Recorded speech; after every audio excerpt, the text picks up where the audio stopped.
Mantap, Bos.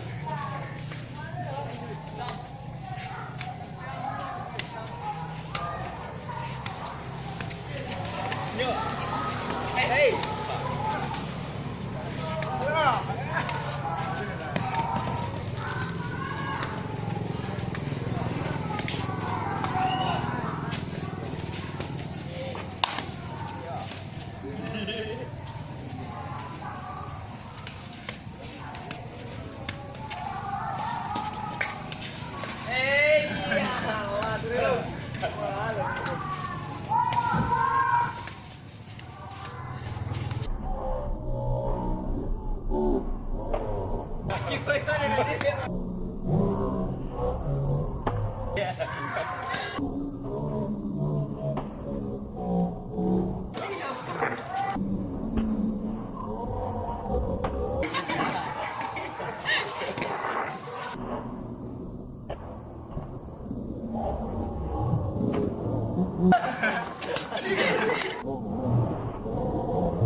Di surga itu ya ada tingkat permadani, sutra yang halus, ada bidadari, ada permata dari yakut.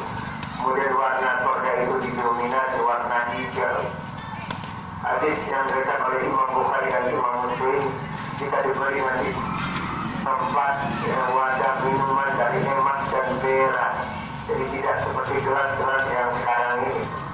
Baca Quran surat Yunus ayat 9, ada sungai-sungai yang mengalir yang dindingnya terbuat dari emas, dari intan, ada sungai madu, ada sungai susu, ada sungai arak.